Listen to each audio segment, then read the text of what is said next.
നല്ല രീതിയിൽ പുച്ഛം കേട്ടിട്ടുള്ളതാണ്. പുഷ്പ 2 എനിക്ക് ഭയങ്കര ഇഷ്ടപ്പെട്ട ഒരു സിനിമയാണ്. You make Malayalam films okay നമുക്കുള്ള രീതിയിൽ പുച്ഛിച്ചിട്ട് പറയാം. ബേസിക് നമുക്ക് റൈറ്റിംഗ് മെറ്റീരിയൽ മാത്രം വെച്ചിട്ടൊരു സിനിമ ഉണ്ടാക്കാൻ പറ്റും. അപ്പം ഞാൻ അവനെ വിളിച്ചിട്ട് ഇതെങ്ങനെയാണ് ഇതിൻ്റെ ഒരു കഥപരിപാടി എന്നൊക്കെ പറഞ്ഞ് ഇന്ന് ഞാൻ അതെടുത്ത് നോക്കുമ്പോഴത്തേക്ക് ഇത്രയും അലമ്പായിരുന്നു എൻ്റെ ചിന്താഗതി എന്ന് തോന്നിയിട്ടുണ്ട്. ഇന്ന് നമ്മുടെ പോഡ്കാസ്റ്റിൽ നമ്മുടെ കൂടെ ജോയിൻ ചെയ്യുന്നത് ARM ഫിലിമിൻ്റെ ഡയറക്ടർ ജിതിൻ ലാൽ ആണ്. ഹായ് ജിതിൻ, നമസ്കാരം. സോ ARMൻ്റെ ഒരു വലിയ സക്സസ്സിന് ശേഷം ഇങ്ങനെ ഏകദേശം അതൊക്കെ ഇങ്ങനെ ഒന്ന് വലിയ സക്സസ്സിന് ശേഷം അപ്പം തന്നെ ഞാൻ നാട് വിട്ടു വെച്ചിട്ട് ഓക്കെ, അത് ഞാൻ വിചാരിച്ചു അതൊക്കെ ഒന്ന് ഏകദേശം ഒന്ന് നോർമലായി ആ ഒരു ഹൈയിൽ നിന്ന്. ചിലരൊക്കെ വിചാരിച്ച് എനിക്ക് കുറെ കോടി കിട്ടി ഞാൻ അതും കൊണ്ട് UK പോയെന്നാണ്. ഒന്നുമില്ല, പ്രൊമോഷൻ്റെ സമയത്ത് എനിക്ക് അവർ വിസ എടുത്ത് തന്നിട്ടുണ്ടായിരുന്നു. അപ്പോൾ ആ വിസ ഫെബ്രുവരി വരെ ഉണ്ട്. അപ്പോൾ ആ പേരും പറഞ്ഞിട്ട് ഇവിടുന്ന് പോയി. അല്ല, അവിടെ പോയ സമയത്ത് കുറച്ച് ഫ്രണ്ട്സിനെ പരിചയപ്പെടുകയും പിന്നെ അവർ ഇങ്ങനെ വിളിച്ച് എനിക്ക് ട്രാവൽ ചെയ്യാൻ ഇഷ്ടമാണെന്ന് അറിഞ്ഞിട്ട് അവരങ്ങനെ വിളിച്ചു. അപ്പോൾ അവരതിൻ്റെ ഒപ്പം തന്നെ ഒരു വർക്ക്ഷോപ്പ് ARMൻ്റെ തന്നെ ഒരു ഫിലിം വർക്ക്ഷോപ്പ് പ്ലാൻ ചെയ്തു. അപ്പോൾ നമ്മൾ ഇവിടേക്ക് ഇങ്ങനെ തട്ടിമുട്ടിയൊക്കെ നടന്നിട്ട് അവസാനം മറ്റേ ഈ മാഞ്ചസ്റ്റർ യൂണിവേഴ്സിറ്റി പോയി ക്ലാസ് എടുക്കുക എന്നുള്ളൊരു പരിപാടിയിലോട്ടൊക്കെ അങ്ങനെയൊക്കെ സംഭവിച്ചു. അപ്പോൾ അത് ഭയങ്കര നമ്മൾ എക്സ്പെക്ട് ചെയ്യാത്തൊരു സംഭവമായിരുന്നു. പിന്നെ ലണ്ടനിലും അങ്ങനെ ക്ലാസ് എടുത്ത് എനിക്ക് അങ്ങനെ പരിചയമൊന്നുമില്ല. ലൈക്ക് നമ്മളെങ്ങനെയാണ് ചെയ്തതെന്ന് സിനിമയെ താല്പര്യമുള്ള കുട്ടികളോട് അതിൻ്റെ ഒരു പ്രോസസ്സ് പറഞ്ഞു കൊടുക്കുക എന്നുള്ളതായിരുന്നു. നമുക്ക് സിനിമ കാണുമ്പോൾ വളരെ ഈസി ആയിട്ട് തോന്നുന്ന കാര്യങ്ങൾ അത്ര ഈസി അല്ലായിരുന്നു. അതിനൊരു പ്രോസസ്സുണ്ട്, അതിനൊരു പൈപ്പ് ലൈൻ ഉണ്ട്. അപ്പോൾ ഇങ്ങനത്തെ ക്യാൻവാസിലുള്ള സിനിമ ചെയ്യാൻ താല്പര്യമുള്ള ആൾക്കാർക്ക് അത് ഗുണം ചെയ്യും എന്ന് വിശ്വസിച്ചിട്ട് അങ്ങനെ ചെയ്തതാണ്. പിന്നെ അവർ നമ്മൾ ആ ക്ലാസ് എടുക്കുന്നതിന് പൈസ തരുമല്ലോ. അപ്പോൾ ആ പൈസയും കൊണ്ട് അവിടെയുള്ള വേറെ സ്ഥലങ്ങൾ കാണാൻ പോവാം എന്നുള്ള പ്ലാനിൽ ഒരു 26 days ഞാനവിടെ ഉണ്ടായിരുന്നു. എന്നിട്ട് അവിടെ നിന്ന് തന്നെ കാണേണ്ട പല സ്ഥലങ്ങളും. അപ്പോൾ ഓൾറെഡി എനിക്ക് സുജിത്തേട്ടൻ അടുത്ത സബ്ജക്റ്റിൻ്റെ ഒരു ബേസിക് സ്ട്രക്ചർ തന്നിട്ടുണ്ട്. അപ്പോൾ അതിങ്ങനെ തലയിലിട്ടിട്ട് ARM ഞാൻ ചെയ്യുന്ന സമയത്ത് കൂടുതലും സിനിമ കാണുക, അങ്ങനെ റെഫറൻസ് എടുത്ത് നമ്മൾ പരിപാടികൾ ബിൽഡ് ചെയ്യുക എന്നുള്ളതായിരുന്നു. പക്ഷെ അടുത്ത ചെയ്യാൻ പോകുന്ന സിനിമയ്ക്ക് കുറച്ചുകൂടെ ട്രാവലിംഗ് ആണ്. ട്രാവൽ ചെയ്യുമ്പോൾ നമുക്ക് എന്തെങ്കിലുമൊക്കെ തലയിൽ കത്തുന്നുണ്ട് എന്ന് തോന്നി. അതുകൊണ്ട് ഇപ്പം കുറച്ചുകൂടെ യാത്രകൾ. പിന്നെ അത് ഭയങ്കര ആഗ്രഹമായിരുന്നു പണ്ട്. അപ്പം അന്ന് ഈ പറയുന്ന അതിനുള്ളൊരു കോണ്ടാക്ട്സോ അല്ലെങ്കിൽ അതിൻ്റെ ഒരു സാഹചര്യമോ ഫിനാൻഷ്യലി ആണെങ്കിൽ പോലും അത്രയൊന്നും ഇല്ലാതിരുന്നത് കൊണ്ട് നമുക്ക് പോകാൻ പറ്റിയിട്ടില്ല. ARMൻ്റെ പേരും പറഞ്ഞിട്ട് ഈ പറയുന്ന എനിക്ക് തോന്നുന്നു അതിന് മുന്നേ ഞാൻ ആകെ ദുബായും ഇന്ത്യയിലുള്ള സ്ഥലങ്ങളും മാത്രമേ കണ്ടിട്ടുള്ളൂ. ഇപ്പം ഞാനൊരു ഈ കഴിഞ്ഞ 3-4 മാസം കൊണ്ടൊരു 9-10 രാജ്യങ്ങൾ കണ്ടു, കവർ ചെയ്തു. ഒരുപാട് കവർ ചെയ്തു എന്നുള്ളതല്ല, ബട്ട് അവിടെ ചെന്നൊന്നും കാല് കുത്തിയാൽ തന്നെ ഓക്കെ എന്നുള്ള രീതിയാണ്. അപ്പോൾ അങ്ങനെ കുറച്ച് ട്രാവൽ ചെയ്തു. അപ്പോൾ ട്രാവൽ ചെയ്യുമ്പം നമ്മുടെ തലയിൽ ഈ സിനിമയുടെ കണ്ടന്റ് ഉള്ളത് കൊണ്ട്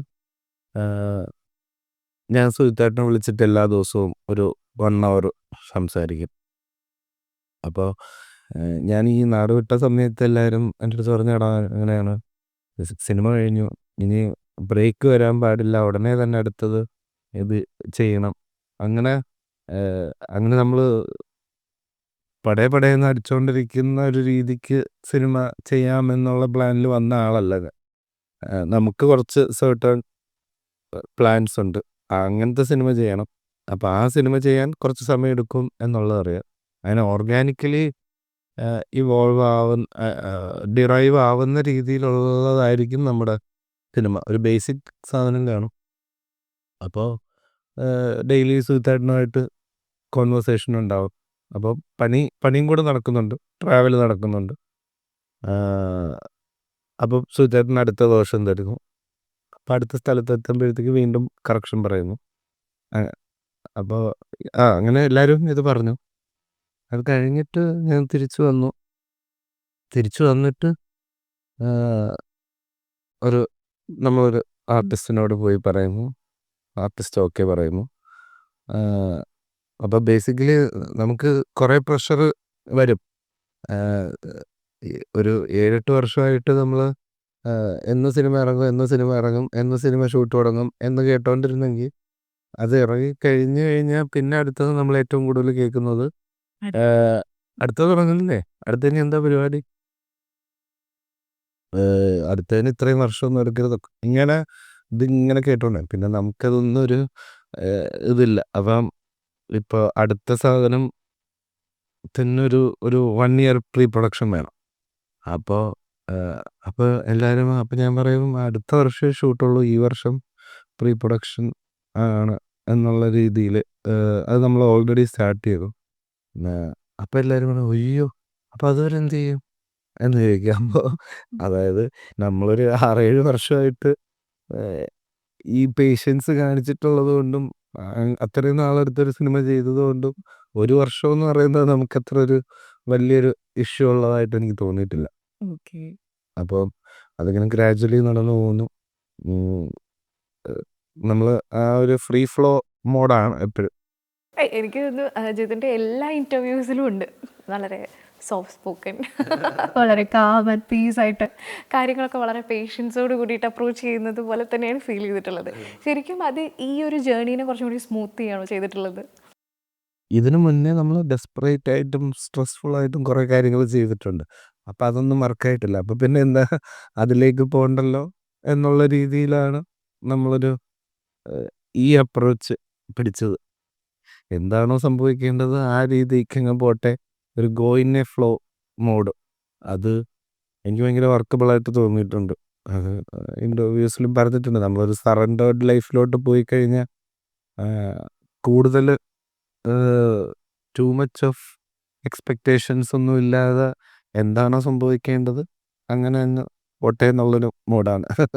ശരിക്കും ഫിലിം ഇൻഡസ്ട്രി പോലെ ഭയങ്കര അൺസർട്ടൈൻ ആയിട്ടുള്ള ഒരു ഇൻഡസ്ട്രി, എന്താ പറയുക, ഇതിൻ്റെ വർക്ക് ഫ്ലോ ആണെങ്കിലും എല്ലാ കാര്യങ്ങളും ഭയങ്കര അൺസർട്ടൈൻ ആണ്. അപ്പോൾ അങ്ങനത്തെ ഒരു സ്ഥലത്ത് ഈ പറയുന്നത് പോലെയുള്ളൊരു മൈൻഡ് സെറ്റ് ശരിക്കും ഒരു കുറച്ചും കൂടി ഈ ഒരു ജേർണീനെ എന്താ പറയുക, നമുക്ക് വരുന്ന ചലഞ്ചസിനെയൊക്കെ നമുക്ക് ഡീൽ ചെയ്യാൻ കുറച്ചും കൂടി എളുപ്പമാക്കുമോ ഇത്?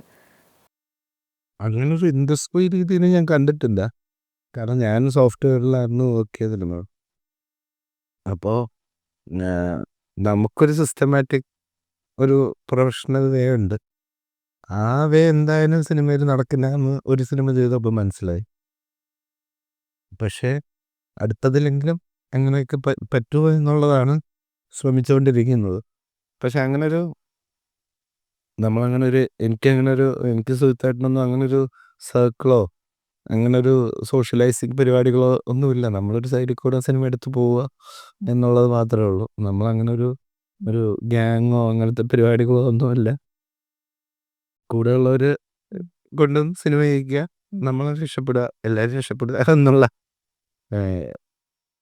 പിന്നെ ഇങ്ങനത്തെ ഒരു ജോണർ അധികം ആരും ഇവിടെ ചെയ്യാത്തത് കൊണ്ട് ആ ഒരു ജോണർ പിടിച്ച് ഒരു സൈഡിൽ കൂടെ അങ്ങ് പോവുക എന്നുള്ളതാണ്. അപ്പോൾ ശരിക്കും ഇനി വരാൻ പോകുന്നതിലും ഈ പറയുന്നത് പോലെ പീരീഡ് സിനിമകളിലാണ് കുറച്ചും കൂടി പീരീഡ് സിനിമയായിട്ട് ഇപ്പം ARMൽ വിളക്കിൻ്റെ പവറും അത് ഉണ്ടാക്കുന്ന അതിൻ്റെ ഒരു ജേണി ആയിരുന്നല്ലോ. അടുത്തതിൽ നമ്മൾ നേരത്തെ പറഞ്ഞതുപോലെ ഒരു ഏലിയൻ പരിപാടിയാണ് ഒരു നാടൻ അപ്പം നാടൻ ഏലിയൻ പരിപാടി. പക്ഷെ അതൊരു ARMനെയും കാട്ടി ഒരു ഇൻറ്റു 3 ടൈംസ് ബിഗറായിട്ടുള്ള രീതിയിലാണ് അതിൻ്റെ ഒരു ക്യാൻവാസ് വരുന്നത്. അപ്പോൾ സുഹൃത്തേട്ടന് വില്ലേജ് ഏരിയയിൽ നിന്ന് കുറച്ച് ഉള്ളിലോട്ടുള്ള ഒരു സ്ഥലത്തു നിന്നാണ് സുഹിത്തേട്ടൻ വർക്ക് ചെയ്യുന്നത്. അപ്പോൾ സുഹിത്തേട്ടന് അവിടെ ഇരുന്നിട്ട് എഴുതി അയക്കുന്നതൊക്കെ ഞാൻ വായിക്കുമ്പോഴത്തേക്ക് ഈശ്വര ഇതിപ്പോൾ വല്ല മറ്റേ മാർവലിലൊക്കെ പോയി വല്ല ക്രാഷ് കോഴ്സും ചെയ്യേണ്ടി വരുമല്ലോ എന്നുള്ള ലൈക്ക് അടുത്തത് കുറച്ചുകൂടെ അങ്ങനെ ഈസി അല്ല. ARM ചെയ്യുന്ന സമയത്ത് എനിക്ക് അങ്ങനെ ഒരു ഒരു എന്താ ഇത് എടുത്താൽ പൊങ്ങോ അങ്ങനെയൊന്നും എനിക്ക് തോന്നിയിട്ടില്ല. ആ ഒരു ഫ്ലോയിലൊക്കെ ചെയ്തു പോയി. പക്ഷേ അടുത്തത് അങ്ങനെ കുറച്ചധികം പണിയെടുക്കാനുള്ളത് കൊണ്ട് ആ പണിയിലാണ് ഇപ്പോൾ. ഓക്കെ, അതിൽ ശരിക്കും ഇപ്പൊ ARMലും അത് ഈ ഒരു ടെറൈൻ എന്ന് പറയുന്നത് ഒരു ക്യാരക്ടർ പോലെ തന്നെ അതിൻ്റെ അകത്ത് പ്ലേ ചെയ്യുന്നുണ്ട്. നമുക്ക് ഒരു ഭയങ്കര ഒരു ഓപ്പൺ സ്പേസ് ആണെങ്കിൽ പോലും നമുക്കതിൽ ഒന്നും ഇല്ലെങ്കിൽ പോലും അതൊരു പോസിബിലിറ്റിയാണ്, നമുക്ക് എന്തും ചെയ്യാൻ പറ്റുന്നൊരു പോസിബിലിറ്റിയാണ്. അപ്പോൾ അതുപോലെ ഇനി വരാൻ പോകുന്ന സിനിമകളിലും ഈ ടെറൈൻ വളരെ ഇമ്പോർട്ടൻ്റ് ആയിട്ടുള്ളൊരു ക്യാരക്ടർ ചെയ്യും. നമുക്ക് എനിക്കത് ഭയങ്കര ഇഷ്ടമാണ്, അങ്ങനെ ഒരു വിഷ്വൽ ക്യാൻവാസ് കാണിക്കാൻ വേണ്ടി, അല്ലെങ്കിൽ വിഷ്വൽ സ്റ്റോറി ടെല്ലിങ്. കാരണം എൻ്റെ മെയിൻ ഓഡിയൻസ് എന്ന് പറയുന്നത് ഈ മെജോറിറ്റി ഓഫ് സാധാരണ ആൾക്കാരാണ്. അവരെ തിയേറ്ററിൽ കൊണ്ടുവന്ന് അവരെ ഹാപ്പി ആക്കുക എന്നുള്ളതാണ് മോർ ദാൻ നമ്മൾ ഡയറക്ടോറിയൽ ബ്രില്യൻസ് കാണിക്കുന്നതിനേയും കാട്ടി അവർക്ക് മനസ്സിലാവുന്ന സാധാരണ സിനിമ അവർക്ക് കമ്മ്യൂണിക്കേറ്റ് ആവണം, അവർക്ക് കണക്റ്റ് ആവണം. അതാണ് എൻ്റെ മെയിൻ പ്രയോറിറ്റി.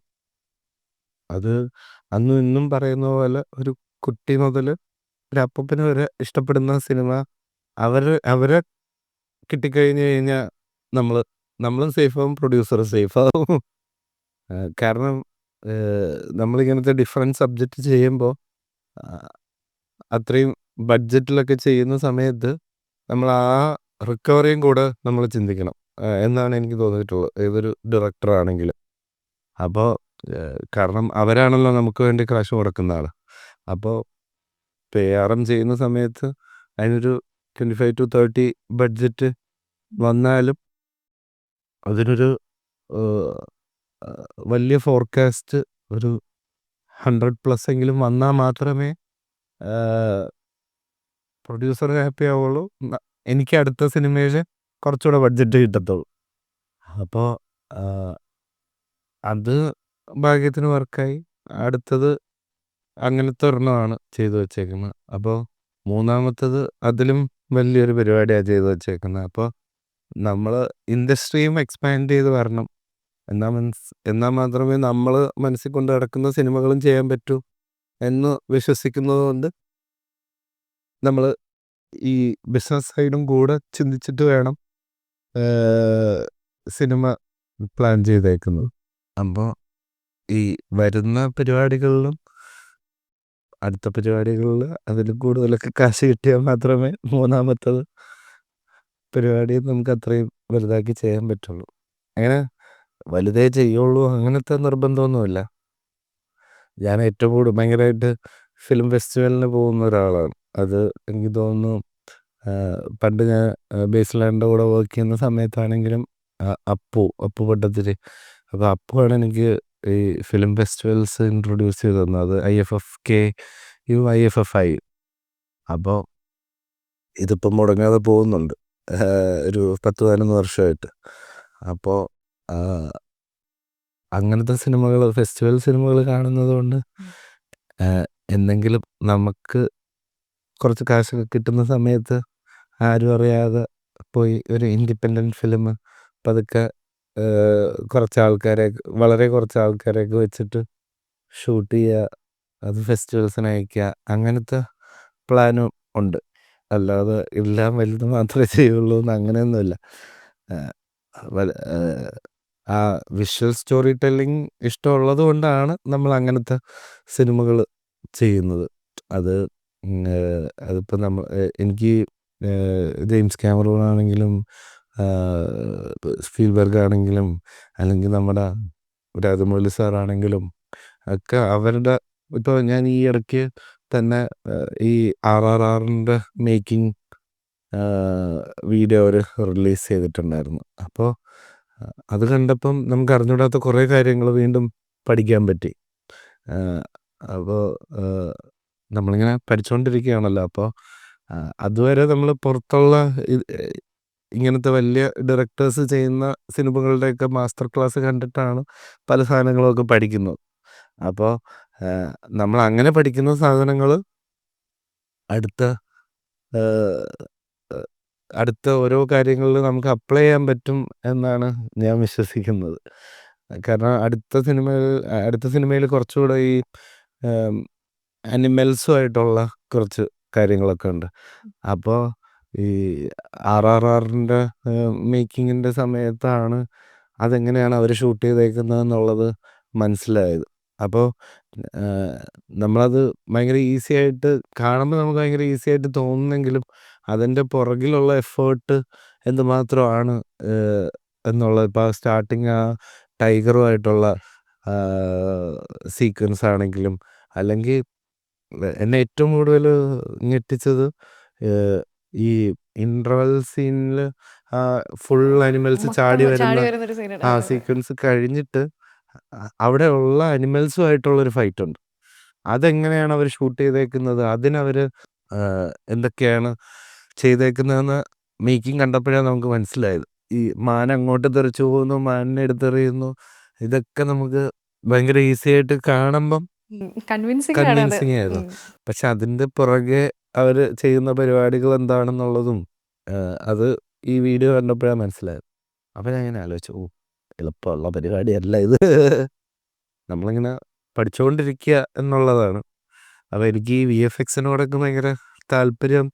അത് അപ്പൂൻ്റെ കൂടെ തന്നെ മൈൻസ്റ്റൈൻ സ്റ്റുഡിയോസ് എന്ന് പറഞ്ഞ അവരുടെ കൂടെ സ്റ്റാർട്ടിങ് ഞാനൊരു ആഡ് ചെയ്യുന്ന മുതലേ VFX അതിലും ഉണ്ട്. അപ്പോൾ VFXനോടുള്ളൊരു ഫാസിനേഷൻ, അല്ലെങ്കിൽ ഞാൻ ഏതെങ്കിലുമൊക്കെ സിനിമ കണ്ടിട്ടിരുന്നിട്ട് VFX നോക്കുക എന്നൊക്കെ ഉള്ള നമ്മുടെ ഓഡിയൻസിന് പണ്ട് VFX ആണെന്ന് തോന്നിക്കുമ്പോഴത്തേക്കാണ് എല്ലാവരും ഭയങ്കര VFX എന്ന് ആയിരുന്നു ഒരു 5-6 വർഷത്തിന് മുന്നേ. പക്ഷെ അതൊരുപാട് മാറി. ഇപ്പം അവർക്ക് മനസ്സിലായി, അങ്ങനെ കാണുമ്പം അത് VFX ആണെന്ന് മനസ്സിലാക്കുന്നതിലല്ല അതിൻ്റെ ക്വാളിറ്റി. ഈ നമുക്കത് മനസ്സിലാവാൻ പാടില്ല, അത്രയും റിയലിസ്റ്റിക് ആയിട്ട് തന്നെ തോന്നണം. അപ്പോൾ ARMലാണെങ്കിൽ പോലും ഞാൻ പല സ്റ്റുഡിയോസ്, നമുക്കൊരു 3 സ്റ്റുഡിയോ ഉണ്ടായിരുന്നതിൽ 2 സ്റ്റുഡിയോസിൽ ഞാൻ ഭയങ്കര കൺവിൻസ്ഡ് ആയിരുന്നു, അല്ലെങ്കിൽ അവരുടെ വർക്കിൽ ഞാൻ ഭയങ്കര കൺവിൻസ്ഡ് ആയിരുന്നു. പൂനെയിലുള്ളതും കേരളത്തിലുള്ളതും 2 കമ്പനീസ്. വേറൊരു കമ്പനി എന്ന് പറയുന്നത് അവരുടെ അടുത്ത് ഞാൻ അവിടെ പോയി ചെന്നിരുന്ന് പിഴിഞ്ഞെടുക്കേണ്ട അവസ്ഥ ഉണ്ടായിട്ടുണ്ട്. അപ്പോൾ നമ്മൾ അതിനെക്കുറിച്ച് അറിഞ്ഞിരുന്നാൽ മാത്രമേ നമുക്ക് അവരുമായിട്ട് കമ്മ്യൂണിക്കേറ്റ് ചെയ്യാനും നമുക്കെന്താ വേണ്ടതെന്നുള്ളത് കറക്റ്റ് അവരുടെ നിന്ന് നമ്മൾ സംസാരിച്ചിട്ടെങ്കിലും വാങ്ങിയെടുക്കാൻ പറ്റത്തുള്ളൂ. അപ്പോൾ എല്ലാത്തിലും കുറച്ചുകൂടെ VFX സാധനങ്ങൾ ഉണ്ടായിരുന്നു. ഇപ്പോൾ ARMലൊരു 3000 VFX ഷോട്ട്സ് ഉണ്ട്. അപ്പോൾ ഈ RRRൻ്റെ സാധനം കണ്ടപ്പോഴത്തേക്ക് ഞാനും വിചാരിച്ചു, നമുക്ക് അങ്ങനെ വലിയ പ്രൊഡക്ഷൻ രീതിയിലൊന്നും അങ്ങനെ ഒരു ഡോക്യുമെൻ്ററി ഒന്നും ചെയ്തു വിടാൻ പറ്റത്തില്ല. ബട്ട് നമ്മളിങ്ങനെയൊക്കെയാണ് സിനിമ ചെയ്തതെന്ന് ഒരു ഡോക്യുമെൻറ്റേഷൻ ഉണ്ടാക്കിയിട്ട് അത് ജനങ്ങളിലേക്ക് എത്തിച്ചു കഴിഞ്ഞാൽ ഡീകോഡ് ചെയ്ത സമയത്ത് ഡീകോഡിങ്ങിനെയും കാട്ടി ഒരു കൂട്ടം ടെക്നീഷ്യൻസ് ഇതിൻ്റെ പുറകെ എന്തൊക്കെ വർക്ക് ചെയ്തു എന്നുള്ളത് മനസ്സിലാക്കി കൊടുക്കാൻ, അതിപ്പം നാളെ ഒരു സിനിമ ചെയ്യുന്ന ഒരാൾക്ക് പോലും എല്ലാവരും അങ്ങനെ ഈ ട്രേഡ് സീക്രട്ട് പുറത്തു വിടത്തില്ല എന്ന് പറയുന്ന പോലെ നമുക്കങ്ങനത്തെ ഇതൊന്നും കുഴപ്പമൊന്നുമില്ല. അത് ആർക്കെങ്കിലും ഉപയോഗം ഉണ്ടാവട്ടെ എന്നുള്ളത് നമ്മുടെ ഒരു പ്ലാനുള്ളൂ. അപ്പോൾ അങ്ങനെ ഒരു കണ്ടന്റ് ചെയ്താൽ കൊള്ളാം എന്ന് ഉണ്ട്. അപ്പോൾ അങ്ങനെ ഒരു കാരണം ഞാൻ ഈ ഇടയ്ക്ക് ഒരു ബ്രേക്ക് ഡൗൺ, അതിൻ്റെ വേൾഡ് ബിൽഡിങ്ങിൻ്റെ ഒരു ബ്രേക്ക് ഡൗൺ വീഡിയോ വിട്ടിട്ടുണ്ടായിരുന്നു. അപ്പോൾ ഞാൻ യൂട്യൂബിൽ കമൻസ് നോക്കുമ്പോഴത്തേക്ക് അത് ബ്ലെൻഡറിൽ ചെയ്ത സാധനമാണ്. അപ്പോൾ അങ്ങനത്തെ ഒരു സോഫ്റ്റ്വെയറിലൊക്കെ ഇത്രയും അഡ്വാൻസ്ഡ് ആയിട്ട് ഇപ്പോൾ ചെയ്യാൻ തുടങ്ങിയോ അല്ലെങ്കിൽ ഇതൊക്കെ അതിലായിരുന്നോ ചെയ്തത് എന്ന് പലരുടെയും കമൻസ് കണ്ടപ്പോൾ എനിക്ക് മനസ്സിലായി ഇതിനകത്ത് ഇതൊന്നും അല്ലാതെ ഈ 10,000 ഷോട്ട് തന്നെ നമ്മൾ എങ്ങനെയാണ് ചെയ്തേക്കുന്നതെന്നുള്ള ഒരു സാധനമൊക്കെ വന്നാൽ നന്നായിരിക്കും. അത് അവർക്കും ഒരു കൗതുകമായിരിക്കും എന്ന് വിശ്വസിക്കുന്നു. അതൊന്ന് പെട്ടെന്ന് ചെയ്തു വിടണം എന്നാണ് പ്ലാൻ. ശരിക്കും ഇപ്പോൾ AI ഇൻ്റർഫേസും ഈ പറയുന്നത് പോലെ നമ്മൾ കുറേയധികം ഇതിനെ ഒന്ന് നമ്മൾക്ക് AI-ൻ്റെ ഇൻ്റർഫേസ് വരുന്ന സമയത്ത് സിനിമേനെ അതെങ്ങനെ ബാധിക്കും എന്നുള്ള കുറേ അധികം ഡിസ്കഷൻസ് ഉണ്ട്. പക്ഷേ ശരിക്കും ഈ പറയുന്നത് പോലെ നമുക്കതൊരു സ്റ്റോറി ബോർഡിനാണെങ്കിലും നമുക്കൊരു അല്ല ഇപ്പോൾ AI നമുക്ക് എല്ലാത്തിനും 2 സൈഡുണ്ടെന്ന് പറയുന്ന പോലെ ഞാൻ എൻ്റെ കോൺസെപ്റ്റും കാര്യങ്ങളൊക്കെ ചെയ്യുന്ന കിഷൽ എന്ന് പറയുന്ന പുള്ളിക്കാരനുണ്ട്. അപ്പോൾ കിഷലായിട്ട് സംസാരിക്കുന്ന സമയത്ത് നമ്മൾ കുറച്ചുകൂടെ അപ്ഡേറ്റഡ് ആവും. അപ്പോൾ കിഷലിരുന്നിട്ട് ഇങ്ങനെ ഇത് വർക്ക് ചെയ്യുന്നുണ്ട് AI ആണെങ്കിലും.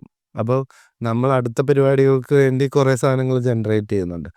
അപ്പോൾ പണ്ട് ARM ചെയ്ത സമയത്ത് ബേസിക് സ്കെച്ചസും ബേസിക് സാധനങ്ങൾക്കും എടുത്ത സമയത്തിനെയും കാട്ടി ഭയങ്കര കുറവായിട്ടാണ് ഇപ്പോൾ നമുക്ക് ബേസിക് സാധനങ്ങൾ കിട്ടും. അല്ലാതെ അതൊരിക്കലും യൂസ്ഫുൾ ആവുന്നുള്ളതല്ല. ബട്ട് ഒരു ചെറിയ material in an immediate time എന്നുള്ള രീതിയിൽ AI വെച്ചിട്ട് നമ്മൾ കുറേ കാര്യങ്ങൾ ചെയ്യുന്നുണ്ട്. അപ്പോൾ കിഷലിങ്ങനെ പറയുന്നുണ്ടായിരുന്നു, അതായത് ഒരു 5-6 മന്ത്സും കൂടെയൊക്കെ കഴിഞ്ഞ് അല്ലെങ്കിൽ ഒരു 1 ഇയറൊക്കെ കൂടെ കഴിഞ്ഞ് കഴിഞ്ഞാൽ ഇതൊന്നും, അതായത് ഒരു ഡയറക്ടറും വേണ്ട, ബേസിക് നമുക്ക് റൈറ്റിംഗ് മെറ്റീരിയൽ മാത്രം വെച്ചിട്ടൊരു സിനിമ ഉണ്ടാക്കാൻ പറ്റും. ആർട്ടിസ്റ്റ് പോലും ഇല്ലാതെ അത്രയും റിയലിസ്റ്റിക് ആയിട്ട് പരിപാടികൾ ഇങ്ങനെ day by day in hourly ബേസിസിൽ പോലും ഇതിങ്ങനെ മാറിക്കൊണ്ടിരിക്കുകയാണ്, അപ്ഡേറ്റഡ് ആണ്. ശരിയാണ്. അപ്ഡേറ്റ് ആയിക്കൊണ്ടിരിക്കുകയാണ്. അപ്പോൾ നേരത്തെ ഞാനൊരു ഫ്രീ ഹാൻഡായിട്ട് സ്കെച്ച് ചെയ്തിട്ടായിരിക്കും ഇങ്ങനെയാണ് ഫ്രെയിം വേണ്ടതെന്ന് പറയുന്നതെങ്കിൽ ഞാനിപ്പോൾ അത് AI ജനറേറ്റ് ചെയ്തിട്ട് ഇങ്ങനെയാണ് ഞാൻ ഉദ്ദേശിക്കുന്നത്, അല്ലെങ്കിൽ ഇങ്ങനത്തെ ഒരു പരിപാടിയൊക്കെയാണ് എന്ന് കാണിച്ചു കൊടുക്കാൻ പറ്റുന്നുണ്ട്. അത് എനിക്ക് തോന്നുന്നു ARMൽ അങ്ങനെ AI വെച്ചിട്ട് ചേംബർ സീക്വൻസിനകത്ത് ലോക്ക് സിസ്റ്റം, നമ്മളൊരു ബേസിക് ലോക്ക് സിസ്റ്റം പ്രീവിയസിൽ ചെയ്തിട്ടുണ്ടായിരുന്നു. പക്ഷേ അതിൻ്റെ മെറ്റീരിയൽ എങ്ങനെ വരണം, അതിൻ്റെ സ്റ്റോൺസ് എങ്ങനെ വരണമെന്നുള്ളത് ആ സമയത്ത് ഏറ്റവും ലാസ്റ്റായ സമയത്തൊക്കെ AI കുറച്ചുകൂടെ ഇതായി. അപ്പം ഞാൻ അങ്ങനെ കുറേ ഇമേജ് ജനറേറ്റ് ചെയ്തിട്ട് കാണിച്ചു കൊടുത്തപ്പം അത് ഭയങ്കര യൂസ്ഫുള്ളായി. അപ്പോൾ നമ്മൾ യൂസ് ചെയ്യുന്ന പോലെ ഇരിക്കും അതിനെ, ഏത് രീതിയിലാണെന്ന്. ഈ പറയുന്ന പോലെ നമുക്കൊരു ആർട്ടിനെ ഇപ്പോൾ ഏത് രീതിയിൽ വേണമെങ്കിലും ഇപ്പോൾ സിനിമയിൽ നമ്മുടെ ഇമാജിൻ ചെയ്യുന്നതിൻ്റെ ഏതൊരു എൻഡ്ലെസ് ആയിട്ട് നമുക്ക് ക്രിയേറ്റ് ചെയ്യാനും പറ്റും. അതിന് ശരിക്കും ഈ ഇൻഡസ്ട്രി ഇത്രയും എക്സ്പാൻഡ് ചെയ്യുന്നത് ഭയങ്കര അതിൻ്റെ ഒരു ഗുണഭോക്താവാണെന്ന് വേണമെങ്കിൽ നമുക്ക് പറയാം. ഇപ്പോൾ കേരളത്തിൻ്റെ പുറത്തുള്ള സിനിമകൾ നോക്കുകയാണെങ്കിലും അവിടെ ഉണ്ടാകുന്ന ഒരു ബിഗ് സ്കെയിൽ സിനിമകൾ ഇവിടെ ഇല്ലാത്തതും ഈ പറയുന്ന പോലെ ഇനി അങ്ങോട്ടേക്ക് ഇത് ഇപ്പോൾ സംഭവിച്ചുകൊണ്ടിരിക്കുന്ന ഒരു മാറ്റം അതുപോലെയുള്ള സിനിമകൾ ഇവിടെയും കൂടി ഉണ്ടാവാൻ സഹായകമാവുമെന്ന് തോന്നുന്നുണ്ട്. അപ്പോൾ ശരിക്കും ഈ ഒരു മാറ്റത്തിൻ്റെ ഭാഗമാവാൻ ഒരു തീരുമാനം എടുക്കുന്നതൊക്കെ ഈ ഒരു ജേർണിയിൽ തന്നെ വന്നതാണോ, ഈ ഒരു ഫ്ലോ? അല്ല, അങ്ങനെ അതൊരു ഇൻറ്റൻഷനലി സംഭവിച്ച കാര്യമല്ല. ബട്ട് നമുക്കെന്തായാലും 100 കോടിക്കും അങ്ങനെയല്ലല്ലോ നമ്മളെന്തായാലും സിനിമ എടുക്കുക. അപ്പോൾ ഇപ്പം തെലുങ്കിലും തമിഴിലും ഒക്കെ ചെയ്യുന്ന പോലത്തെ വലിയ ക്യാൻവാസിലുള്ള സിനിമ എടുക്കാൻ ആവുന്ന ബഡ്ജറ്റിൻ്റെ വളരെ കുറച്ച് മതി, നമുക്കും അങ്ങനത്തെ സിനിമ ചെയ്യാൻ പറ്റും എന്നാണ് ഞാൻ ടെസ്റ്റ് അടിച്ച് നോക്കിയത്. അപ്പോൾ ബേസിക്കലി നമുക്ക് മലയാളത്തിൽ നമ്മൾ ലിമിറ്റഡ് റിസോഴ്സ് വെച്ചിട്ട് നമുക്ക് സിനിമ ചെയ്യാൻ പറ്റും. അത് നമ്മൾ പല രീതിയിലും പല ആൾക്കാരും പല ഡയറക്ടേഴ്സും പ്രൂവ് ചെയ്തിട്ടുള്ളതാണ്. അപ്പോൾ അതേ പ്രോഗ്രാമിൽ തന്നെ കുറച്ചുകൂടെ വിഷ്വലി ക്യാൻവാസ് വലുതായിട്ടുള്ള സാധനം ലിമിറ്റഡ് ബഡ്ജറ്റിൽ ചെയ്യുക എന്നുള്ളതാണ് നമ്മൾ ചെയ്ത് നോക്കിയത്. അപ്പം അടുത്തത് അതിലും കുറച്ചുകൂടെ ബഡ്ജറ്റ് കിട്ടുമ്പോൾ അറ്റ്ലീസ്റ്റ് നമുക്കൊരു 10-25 രൂപ മുടക്കിക്കഴിഞ്ഞാൽ ഒരു 50 രൂപ തോന്നിക്കണമല്ലോ, 50 രൂപ മുടക്കിക്കഴിഞ്ഞാൽ ഒരു 100 രൂപ തോന്നിക്കണമല്ലോ എന്ന് പറയുന്ന പോലെ അങ്ങനെ ചെയ്ത് ആ, ചെയ്യാനാണ് താല്പര്യം. ആ, അല്ലാതെ നമ്മളിപ്പോൾ ഒരു 50 രൂപ മുടക്കിയിട്ട് 70 രൂപ കിട്ടുന്നതിൽ കാര്യമില്ലല്ലോ. 50 രൂപ മുടക്കിയിട്ട് 100 രൂപ കിട്ടുമ്പോഴത്തേക്കാണല്ലോ അതിൻ്റെ ഒരു ബിസിനസ് ആസ്പെക്റ്റിൽ ചിന്തിക്കുമ്പോഴത്തേക്ക് വയബിൾ ആവുന്നത്. അങ്ങനെ അതാ ബേസിക് ഇത്. ബട്ട് പിന്നെ നമ്മൾ ഇങ്ങനത്തെ ഒരു ബഡ്ജറ്റിലാണ് ഇങ്ങനത്തെ ഒരു സിനിമ ചെയ്തതെന്ന് പുറത്തുള്ളവർക്ക് കാണുമ്പോഴത്തേക്ക് ഒരുപാട് പേര് അങ്ങനെ ആ, ആ, എനിക്ക് തോന്നുന്നു നമ്മൾ ഇവിടത്തെയും കാട്ടി നമ്മൾ ഇതിൻ്റെയൊക്കെ പ്രോസസ്സും അല്ലെങ്കിൽ ഇങ്ങനെയൊക്കെയാണ് ചെയ്തത്. ഇതിന് ഇപ്പോൾ ARMൻ്റെ VFX ബഡ്ജറ്റ് എന്ന് പറയുന്നത് 2 കോടി രൂപ 2.25 കോടി രൂപ ആയിട്ടുള്ളൂ.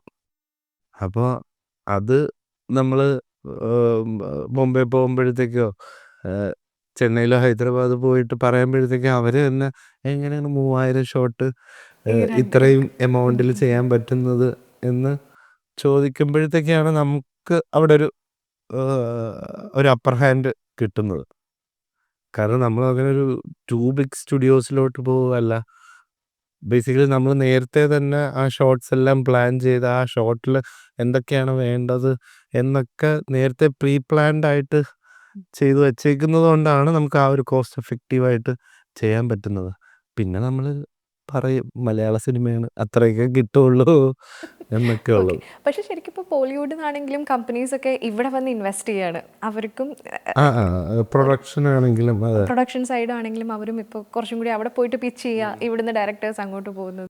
ഞാനിപ്പോൾ ഈ ഗോവയിൽ ഫിലിം ഫെസ്റ്റിവലിന് പോയ സമയത്ത് കുറേ ആൾക്കാർ ആയിട്ട് സംസാരിക്കാനും അപ്പോൾ അവർക്കെല്ലാം മലയാള സിനിമ ചെയ്യണമെന്ന് ആഗ്രഹമുണ്ട്. പക്ഷെ അവരുദ്ദേശിക്കുന്ന പോലെ ഇപ്പം മഞ്ഞുമൽ ബോയ്സ് അല്ലെങ്കിൽ പ്രേമലു അങ്ങനെ ഇവരുടെയും ഫോർകാസ്റ്റ് എന്ന് പറയുന്നത് ചെറിയ ബഡ്ജറ്റിൽ ഒരുപാട് കാശ് ഉണ്ടാക്കാൻ പറ്റണം എന്നുള്ളതാണ്. പക്ഷേ വളരെ ലിമിറ്റഡ് ആയിട്ടുള്ള സിനിമകൾ മാത്രമാണ് അങ്ങനെ നമുക്ക് സംഭവിക്കുന്നത്. എല്ലാ സിനിമയും എല്ലാ എടുക്കുന്ന ചെറിയ സിനിമകളും അത്രയും ബിസിനസ് കൊണ്ടുവരുന്നില്ലല്ലോ. അപ്പോൾ റിസ്ക് ഫാക്ടേഴ്സ് ഉണ്ട്. ബട്ട് നമ്മളെപ്പോഴും പറയുന്ന പോലെ കണ്ടന്റ് നല്ലതാണെങ്കിൽ അത് എവിടെയാണെങ്കിലും ആൾക്കാർ കാണും. ഇപ്പം മാർക്കോ ആണെങ്കിലും അത് പുറത്തേക്ക് ചെല്ലുമ്പോഴത്തേക്ക് അതിന് കിട്ടുന്നൊരു വയബിലിറ്റി ഇപ്പോൾ അങ്ങനെ നമ്മൾ കേൾക്കുന്ന പേരിലുള്ള സിനിമകൾ ഇപ്പോൾ കിഷ്കിന്ധാകാന്ഡം ആണെങ്കിലും ആഫ്റ്റർ ഓൾ നമ്മളെല്ലാം മലയാള സിനിമ എന്ന് പറയുന്ന ആ ഇൻഡസ്ട്രിയുടെ ഭാഗവും അവിടെ സംഭവിക്കുന്ന സിനിമകൾ അത്രയും ടോക്ക് ഉണ്ടാകുമ്പോൾ നമ്മൾ അവിടെ പോകുമ്പോഴത്തേക്ക് നമുക്ക് കിട്ടുന്ന ഒരു അക്സെപ്റ്റൻസ് ഭയങ്കര കുറച്ചുകൂടെ വില കിട്ടുന്ന രീതിയിലുള്ള ഇതായിട്ടാണ് എനിക്ക് തോന്നിയിട്ടുള്ളത്. കാരണം ഒരു ഞാനൊക്കെ കംപ്ലീറ്റ് ഫ്രെറ്റേണിറ്റീനെ അത് ഞാനൊക്കെ ഒരു 10 വർഷത്തിന് മുന്നേ ഒക്കെ ബോംബെയിൽ പോയിട്ട് നല്ല രീതിയിൽ പുച്ഛം കേട്ടിട്ടുള്ളതാ. അപ്പോൾ നമ്മളെ സൗത്തിൽ നിന്ന് വന്ന് എന്നൊക്കെ ഉള്ള രീതിയിലൊക്കെ ഇന്നവർ നമ്മളെ അംഗീകരിക്കുന്നുണ്ട്. അല്ലെങ്കിൽ പണ്ടത്തെ ആ ഒരു മനോഭാവം മാറി. ഇവിടത്തെയും കാട്ടി നമ്മൾ അവർ കൂടുതൽ അക്സെപ്റ്റ് ചെയ്യുന്നുണ്ട്. ചെയ്യുന്നുണ്ട്. അതെ. അത് ആ ചേഞ്ച് ഞാൻ 10 വർഷത്തിൽ കണ്ടിട്ടുള്ളത്. അതുപോലെ തന്നെയാണ് അവിടുത്തെ കണ്ടന്റിന്റെ ഒരു പ്രശ്നം തന്നെയാണ് ഇപ്പോൾ ബോളിവുഡ് സിനിമയിലാണെങ്കിലും ഈ പറയുന്ന പോലെ കോർപ്പറേറ്റുകൾക്ക് വേണ്ടിയിട്ടാണ് സിനിമകൾ ഉണ്ടാകുന്നത്. അപ്പോൾ ഒരു സെയിം പാറ്റേൺ ഓഫ് സാധനങ്ങൾ ഒരു അതെ. ടെംപ്ലേറ്റ് സെയിം ആവുകയും അത് ഞാൻ ഈ ഇടയ്ക്ക് ഒരു ഒരു ഹിന്ദി സിനിമയ്ക്ക് വേണ്ടിയുള്ളൊരു ചർച്ച പരിപാടികൾ നടത്തുന്നതിൻ്റെ ഇടയിൽ എനിക്ക് ഒരു പോയിന്റ് കഴിഞ്ഞപ്പോൾ എനിക്ക് മനസ്സിലായി ഇവർ ഈ കോർപ്പറേറ്റ് രീതിയിലോട്ട് പോവും. അവർക്ക് ഇന്നത് വേണം മറ്റത് വേണം. അപ്പം നമുക്ക് നമ്മുടെ ഒരു സിനിമാറ്റിക് പ്ലാൻ എപ്പോഴും അവിടെ വർക്കാവണമെന്നില്ല. അതുകൊണ്ടാണ് അവിടെ എല്ലാ അവർ ആ ഫോർമുല കീപ്പ് ചെയ്യുന്നുണ്ടെന്ന് ആ ഒരു ഫോർമുലയ്ക്ക് തോന്നിയിട്ടുണ്ട്. അനുസരിച്ചിട്ടാണ് എല്ലാ എല്ലാ എലമെന്റ്സും അവർ എല്ലാ എല്ലാ എലമെൻസും. അത് ഇപ്പം എനിക്ക് ലാൽ പത്താലേ ഡേയ്സ് അല്ലെങ്കിൽ ഹിന്ദിയിൽ ഇറങ്ങുന്ന സീരീസുകൾ നേരത്തെ നമ്മൾ ആ കോവിഡിൻ്റെ സമയത്തൊക്കെ ഇഷ്ടംപോലെ ഇപ്പം പത്താലോക്, അസുർ അങ്ങനെ കുറേ സീരീസുകൾ ഇറങ്ങുന്നുണ്ടായിരുന്നു. പക്ഷെ ഇതിനൊന്നും ഒരു ഫോർമുല ഇല്ല. അപ്പം ഇതെല്ലാം ഭയങ്കരമായിട്ട് കണക്റ്റും ആവുന്നുണ്ട്, വർക്ക് ആവുന്നുണ്ട്. മിർസാപൂർ ആണെങ്കിലും അങ്ങനെ കുറേ നമ്മളങ്ങനെ ബോളിവുഡിനെ നമുക്കങ്ങനെ ആക്ഷേപിക്കാനും പറ്റത്തില്ല ഒരിക്കലും. കാരണം അവരുടെ ഉണ്ടാവുന്നുണ്ട്, പക്ഷെ അവർ അവരുടെ ഭയങ്കര അവരുടെ വേറൊരു ലിങ്ക് അവിടെ അതെ പക്ഷെ തകർക്കുന്നുണ്ട്. ഭയങ്കര സൈഡ് ലൈനായിട്ട് ആ പോയിക്കൊണ്ടിരിക്കുന്നത് പോലെ. വെക്കൊണ്ടിരിക്കുന്ന പോലെ. ഇപ്പൊ എനിക്ക് ഇപ്പൊ പുഷ്പ ടു എനിക്ക് ഭയങ്കര ഇഷ്ടപ്പെട്ട ഒരു സിനിമയാണ്. ഞാൻ തെലുങ്കാണ് കണ്ടത്. നമ്മളിവിടെ കുറേ പേര് അതിനെ നെഗറ്റീവായിട്ട് പറഞ്ഞെങ്കിലും അത് ഇത്രയും കോടി മീൻസ് അവരുടെ ഫോർമുല കറക്റ്റ് ആയിരുന്നു. അവരുടെ ടാർഗറ്റഡ് ഓഡിയൻസ് ഹിന്ദി ഓഡിയൻസ് ആയിരുന്നു. അതാണ് അവിടുത്തെ ഏറ്റവും അവർക്ക് വേണ്ട എല്ലാ എലമെൻസും അതിനകത്തുണ്ടായിരുന്നു. അത് ഞാനെപ്പോഴും അങ്ങനത്തെ സിനിമകൾ കാണുമ്പോൾ എൻ്റെ പോയിന്റ് ഓഫ് വ്യൂവിലും ഞാനാണത് ഡയറക്റ്റ് ചെയ്യുന്നതെങ്കിൽ എന്നൊക്കെ ഉള്ള ചിന്തയിലൊക്കെ ആയിരിക്കും ഞാൻ ആ പോയിന്റ് ഓഫ് വ്യൂവിലൊക്കെ ഞാൻ അത് കാണും. ഫസ്റ്റ് ഓഫ് ഓൾ നമ്മളത് എൻജോയ് ചെയ്യും. പക്ഷെ ഞാൻ അതിലുള്ള പല സാധനങ്ങളും ഇതൊക്കെ എങ്ങനെ ഷൂട്ട് ചെയ്യുന്നു എന്നൊക്കെ ചിന്തിച്ചിട്ടുണ്ട്. അപ്പോൾ നമ്മളങ്ങനെ എല്ലാത്തിനെയും അങ്ങനെ പുച്ഛിക്കണമെന്നും തോന്നിയിട്ടില്ല. പിന്നെ അതേപോലെ ഇപ്പോൾ ബ്രഹ്മയുഗം എടുത്ത് നോക്കിയാലെങ്കിലും ഞാൻ ചെന്നൈയിലിരുന്നിട്ടാണ് കാണുന്നത്. ഞാനും മ്യൂസിക് ഡയറക്ടറും കൂടെ ചെന്നൈ പോയിട്ടാണ് കാണുന്നത്. അന്ന് അവിടെ തമിഴ്നാട്ടിലുള്ള ആൾക്കാരും ഉണ്ട്, മലയാളികളും ഉണ്ട്. പക്ഷെ അത് എനിക്ക് ഭയങ്കര ഇതായിട്ടാണ് തോന്നിയത്. ബ്ലാക്ക് ആൻഡ് വൈറ്റ് ആണെങ്കിൽ പോലും അങ്ങനത്തെ ഒരു ജോണർ. കാരണം എനിക്ക് ഈ ഫോക്ക് ലോർ ഭയങ്കര ഇഷ്ടമുള്ളത് കൊണ്ട് ഓക്കെ അടിപൊളിയായിട്ട് കേൾക്കാം. പിന്നെ ഉള്ളൊഴുക്കാണെങ്കിലും അത് ഞാൻ പ്രിവ്യൂവിന് പോയി കണ്ടതിന് ശേഷം ഞങ്ങൾ ഒരു കാറിൽ തിരിച്ചു പോകുന്ന സമയത്ത് ഒരു മണിക്കൂർ ട്രാവലിൻ്റെ ഇടയിൽ ആ സിനിമേനെ കുറിച്ചാണ് ചർച്ച ചെയ്തുകൊണ്ടിരുന്നത്. ഇപ്പം നമ്മൾ ഒരു 10-12 സിനിമ ആയിരിക്കാം 2024 നമ്മൾ കൂടുതലും കാണുകയും അത് സക്സസ്ഫുൾ ആയിട്ടുള്ള സിനിമകൾ. ഈ സിനിമകളെല്ലാം നമ്മൾ കണ്ടു കഴിഞ്ഞിട്ട് നമ്മൾ അതിനെക്കുറിച്ച് എന്തെങ്കിലുമൊക്കെ സംസാരിച്ചിട്ടുണ്ട്. ചുമ്മാ അങ്ങ് കണ്ട് കളയുകയല്ല ചെയ്തത്. ഇന്നിപ്പം ഞാനിത് പ്രാവൻകൂട് ഷാപ്പ് എന്ന് പറയുന്ന സിനിമ കണ്ടിട്ടാണ് ഞാൻ വന്നത്. അതൊരു ഫസ്റ്റ് ഫിലിം മേക്കറിൻ്റെ സിനിമയാണ്.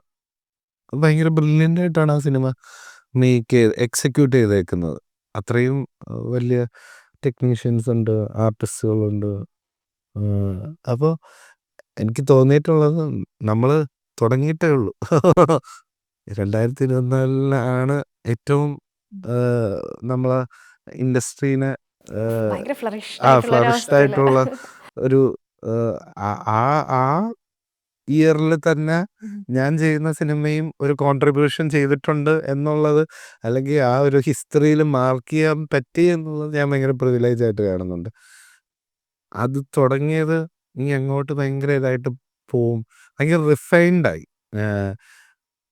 കുറേ ആൾക്കാർക്ക് മനസ്സിലായി ഓഡിയൻസിന് എന്താണ് വേണ്ടത്. അല്ലെങ്കിൽ കുറച്ചുകൂടെ ക്വാളിറ്റി ഉള്ള സിനിമകളായിരിക്കാം ഇനി ഇറങ്ങുന്നത്. അത് നമ്മൾ ഈ മണലരിച്ച് കിട്ടുന്നതെന്ന് പറയുന്ന പോലെ ഇത്രയും നാൾ അങ്ങനെ ആ ഒരു റിഫൈനിങ് നടന്നിട്ട് അതിന് ശേഷം ഉണ്ടാകുന്ന സിനിമകൾക്ക് അത്രയും ക്വാളിറ്റി ഉള്ളതായിട്ട് തോന്നിയിട്ടുണ്ട്. പിന്നെ ഓഡിയൻസിന് വളരെ വ്യക്തമായിട്ട് അറിയാം ഏതൊക്കെ സിനിമയ്ക്ക് അവർ തിയേറ്ററിൽ പോകണം, ഏത് OTT കാണണം.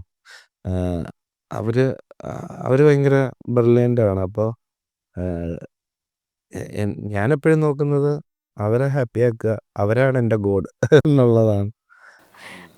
ശരിക്കും ഫോക്ലോർ ഭയങ്കര ഇഷ്ടമുണ്ട് എന്ന് പറഞ്ഞോണ്ട് ചോദിക്കാം. ശരിക്കും ഫോക്ക് മ്യൂസിക്കും എല്ലാം ശരിക്കും ഫോളോ ചെയ്യാറുണ്ടോ? ഫോക്ക് മ്യൂസിക് ഞാൻ എനിക്ക് തോന്നുന്നു സിനിമയോടൊപ്പം തന്നെ ഏറ്റവും കൂടുതൽ പാരലി ഞാൻ ശ്രദ്ധിക്കുന്ന ഒരു ഇതാണ് മ്യൂസിക്. അത് ഇന്ന ജോണറൊന്നൊന്നുമില്ല, എല്ലാം. എന്നെ അറിയുന്ന ചില ആൾക്കാർക്കറിയാം ഞാൻ മറ്റേ പാർട്ടിക്ക് പോയി ഫുൾ എനിക്ക് അങ്ങനത്തെ ഒരു സൈഡും ഉണ്ട്. അത് ഏത് മ്യൂസിക് ആണെങ്കിലും ഇത് ലൈവ് കോൺസേർട്ടിന് പോവുക, ഈ പരിപാടികൾ ഭയങ്കര ഇഷ്ടമാണ്. അപ്പോൾ അതുകൊണ്ടാണ് സ്പെസിഫൈ ചെയ്ത് എനിക്ക് തോന്നുന്നു ഞാൻ ദിബുവിൻ്റെ കുറേ തല തിന്നാണ് അതിൻ്റെ മ്യൂസിക് ARMൽ ഇത് ചെയ്തിട്ടുള്ളത്. പിന്നെ നമുക്ക് അങ്ങനത്തെ ഒരു പുതിയൊരു മ്യൂസിക് ഡയറക്ടറായിട്ട് വർക്ക് ചെയ്യുന്ന സമയത്ത് പുതിയ കുറച്ചുകൂടെ ടോൺസ് ഡിഫറെൻ്റ് ആയിട്ട് കിട്ടും. പിന്നെ ദിബുവും ഭയങ്കര ഈ നോർമൽ ഓഡിയൻസിനും സാധാരണ ഏതൊരാൾക്കും പാടാൻ അറിഞ്ഞൂടാത്തൊരാൾക്ക് പോലും പാടാൻ പറ്റുന്ന പാട്ട് മേക്ക് ചെയ്യുന്നത് കൊണ്ടാണ് കിളിയെയും അങ്ങുവാനക്കോണിലും ഒക്കെ ഇത്രയും ഹിറ്റാവാനുള്ള റീസൺ. ജനപ്രിയമായിട്ട് അതെ.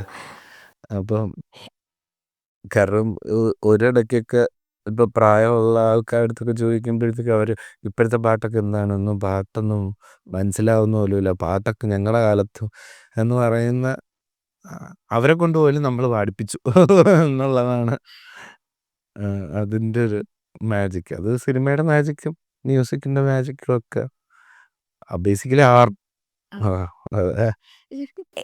ഏതുതരം മ്യൂസിക്കാണ് ഏറ്റവും കൂടുതൽ പക്ഷെ കേൾക്കുന്നത്? അല്ല, കേൾക്കുന്നത് എല്ലാം കേൾക്കും ഞാൻ. എല്ലാം ഞാൻ പാട്ടൊന്നും പഠിച്ചിട്ടൊന്നുമില്ല.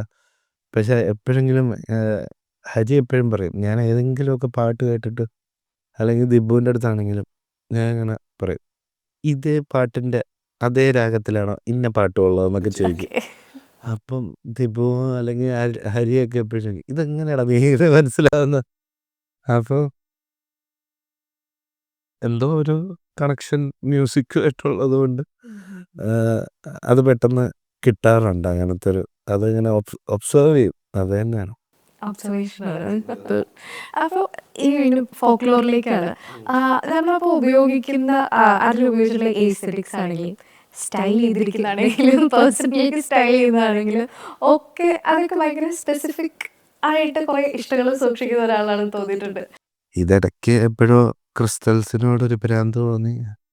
അത് ചിലർ ഇന്ന ഇതിനാണോ ഇടുന്നത്, 100 കോടിക്കാണോ ഇടുന്നത് എന്നൊക്കെ ചോദിച്ചു തുടങ്ങി. അപ്പം പിന്നെ അങ്ങനെയൊന്നുമല്ല, ഏതെന്നൊക്കെ അട്രാക്ട് ചെയ്യുന്നു അത് ചുമ്മാ ഇടുന്നു എന്നുള്ളതേ ഉള്ളൂ. അല്ല, സിനിമയിലാണെങ്കിലും ഇപ്പോൾ നമ്മളുടെ ഈ ഒരു ടേസ്റ്റ് എല്ലാം അതിനും എലിവേറ്റ് ചെയ്യുമല്ലോ, നമ്മുടെ ടേസ്റ്റുകളെല്ലാം. ഇപ്പോൾ എനിക്ക്